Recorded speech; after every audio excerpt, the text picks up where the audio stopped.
One crop protected by aerial spraying and dusting is tobacco. Τις προηγούμενες δεκαετίες, οι αγρότες της περιοχής καλλιεργούσαν την ποικιλία καπνού Βιρτζίνια, που είχε εισαχθεί από τις Ηνωμένες Πολιτείες. Για να επιβιώσει το ελληνικό κλίμα, η ποικιλία χρειαζόταν μεγάλες ποσότητες λιπασμάτων και φυτοφαρμάκων. Οι αγρότες επιδοτούνταν ανάλογα με την ποσότητα καπνού που παρήγαγαν και γι' αυτό χρησιμοποιούσαν ανεξέλεκτα φυτοφάρμακα. Τα τελευταία χρόνια οι επιδοτήσεις και φυσικά η καλλιέργεια του Βιρτζίνια σταμάτησαν, αλλά τίποτα πια δεν φυτρώνει στη γη. Αυτή είναι η αλόγιστη χρήση που κάναμε. Δηλαδή, επειδή σκεφτόμασταν το περισσότερο το οικονομικό, πώς θα βγάλουμε περισσότερη παραγωγή και όλα αυτά, φάρμακα χιλιάδες. Από τη σπορά μέχρι στο μάσιμο. Και ακόμα και στους φούρνους φάρμακα είχαμε. Για την αποξήρανση που γινόταν. Και εκεί πετάγαμε ακόμα φάρμακα. Τώρα θα δούμε τι θα γίνει. Δεν σκεφτόμασταν το τι μπορεί να φέρει ένα μπουκάλι έξω. Είτε για τις βροχές, είτε για τα υπόγεια νερά, είτε τίποτα. Το δύσκολο είναι να ξεχωρίσει κανείς ποιο είναι το μεγαλύτερο περιβαλλοντολογικό έγκλημα στη σύγχρονη Ελλάδα. Μεγάλο μέρος από τα υπολείμματα των φυτοφαρμάκων καταλήγουν στη λίμνη Τριχονίδα, από τις μεγαλύτερες λίμνες στην Ελλάδα. Ο γιατρός Κώστας Δέμος πραγματοποιεί διδακτορική διατριβή για να διαπιστώσει την αιτία των αυξημένων νεοπλασιών στις αγροτικές περιοχές της Αιτωλοακαρνανίας. Στο πλαίσιο της έρευνάς του, ρώτησε τους αγρότες πού πετούσαν τα περισσεύματα των φυτοφαρμάκων και τις συσκευασίες τους. Πολλοί εξ αυτών μας απαντούσαν ότι τα πετούσαν στην άκρη του χωραφιού ή τα πετούσαν σε γειτονικό υδάτινο οικοσύστημα, σε κάποιο αυλάκι που κατέληγε στο ποτάμι, στη λίμνη, με αποτέλεσμα η λίμνη, η Τριχονίδα και η Λυσιμαχία και οι εκβολές του Αχελώου που περιβάλλονται από περιοχές με εντατικές γεωργικές καλλιέργειες να έχουν επιβαρυνθεί σε μεγάλο βαθμό οικολογικά. Εμείς κοιτάγαμε να τελειώσουμε τη δουλειά μας, να φύγουμε. Και το πίσω το φύτημα. Να τελειώσουμε το φύτημα, να φύγουμε. Δεν ξέραμε και τις συνέπειες του φαρμάκου. Κανένας αγρότης δεν τα κοίταζε. Κανένας αγρότης. Με τίποτα.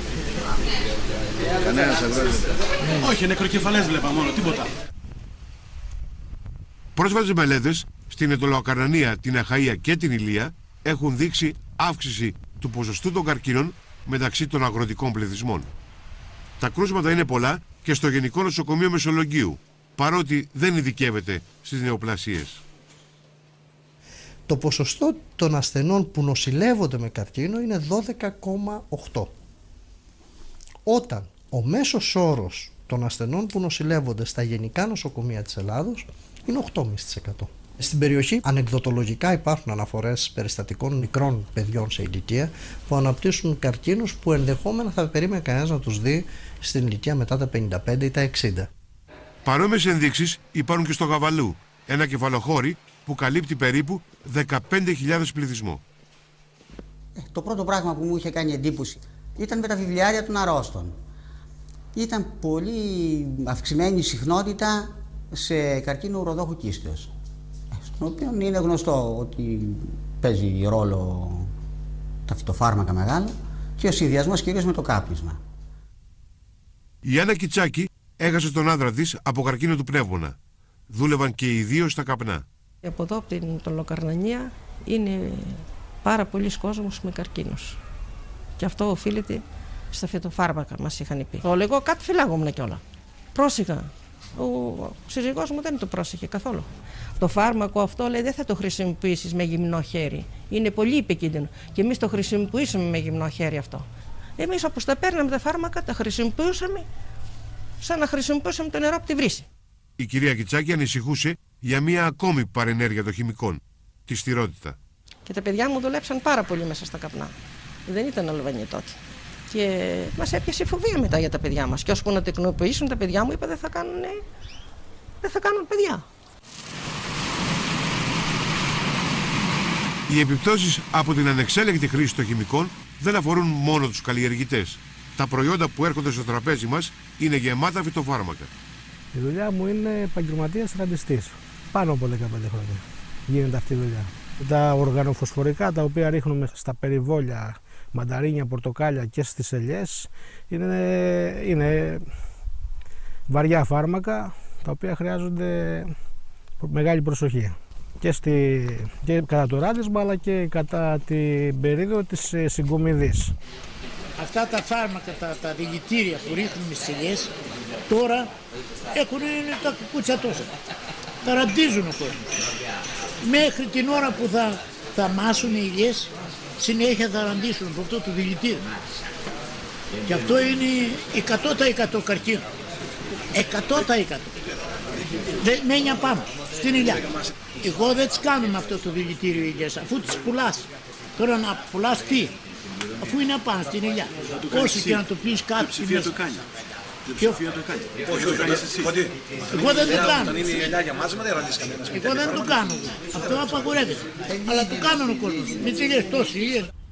Υποτίθεται ότι πριν φτάσουν στον καταναλωτή, οι ελιές και τα άλλα προϊόντα περνάνε δειγματοληπτικά ορισμένους ελέγχους. Η κυρία Αγγελική Καυγά είναι γεωπόνος και καθηγήτρια στα ΤΕΗ Μεσολογγίου. Λέει ότι συχνά στην Ελλάδα οι έλεγχοι δεν αποτρέπουν την κατανάλωση ανθυγιεινών τροφών.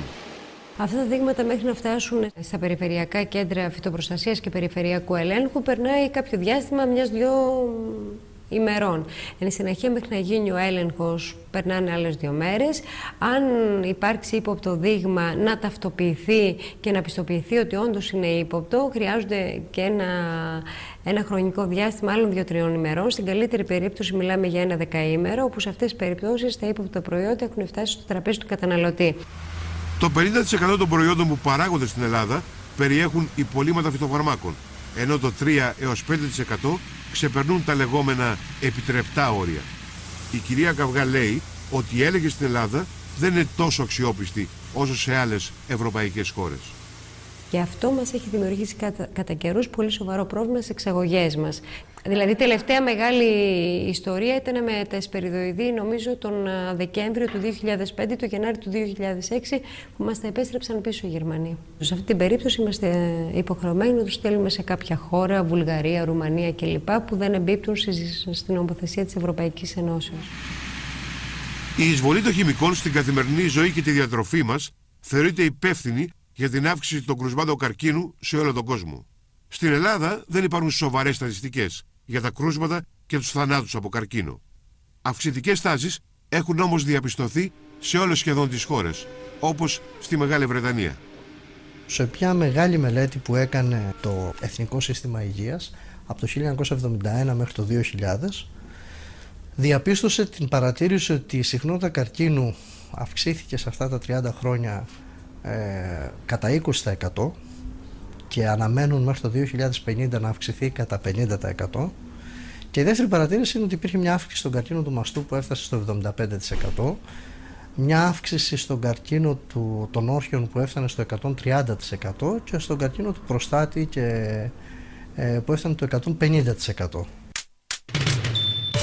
Αμέσως μετά, τα αποτελέσματα των εξετάσεων για τα χημικά στην Ελλάδα και την Ευρώπη. Πόσα ανακαλύψατε? Σε μένα 19. Στην κόρη μου όμως 24. Οι προσπάθειες του Ευρωπαϊκού Κοινοβουλίου για τη μείωση της χρήσης των χημικών και οι αντιδράσεις της βιομηχανίας. Αλλά ακόμα και οι άσπονδοι φίλοι, κύριοι Σιράκ και Μπλερ, συνασπιστήκαν για πρώτη φορά. Η πρώτη επίδειξη μόδας με ρούχα χωρίς χημικά και ακόμη χρήσιμες οδηγίες για ένα υγιεινό σπίτι. Από αυτή τη χαραμάδα βγαίνουν μυρμήγκια. Θα ρίξουμε λίγο λάδι λεβάντας και δεν θα ξαναβγούν. Αμέσως μετά το διάλειμμα. Τα αποτελέσματα των εξετάσεων της οργάνωσης WWF για τα χημικά που παραμένουν στον οργανισμό μας κινητοποίησαν μια σημαντική μερίδα της ευρωπαϊκής κοινής γνώμης. Η γιαγιά από το Βέλγιο συνέδεσε τα κρούσματα καρκίνου στην οικογένειά της με τα χημικά. Mais dans notre famille où il y avait 4 enfants, ma sœur est morte d'un cancer. Moi, j'ai eu un cancer il y a 6 ans. Et mon frère, qui vit en France à la campagne, m'a dit la semaine dernière qu'il a un cancer. Donc sur 4 enfants, il y a 3 cancers. Η κυρία Πόπη Βογιατζή ανήκει στη μεσαία γενιά της ελληνικής οικογένειας που εξετάστηκε. Ταξίδεψε στις Βρυξέλλες μαζί με τον υπεύθυνο της WWF για την Ελλάδα. Σήμερα είχαμε στο Ευρωπαϊκό Κοινοβούλιο μια πολύ σημαντική εκδήλωση, μεταξύ των οποίων και μια ελληνική οικογένεια, μέλος του οποίου είναι και η Πόπη που βρίσκεται τώρα εδώ μαζί μας. Ήρθαν τα αποτελέσματα πριν λίγο καιρό, ήταν άσχημα και και στη μητέρα μου αναφέρθηκαν πάρα πολλά χημικά και σε μένα, αλλά περισσότερα αναφέρθηκαν στην κόρη μου.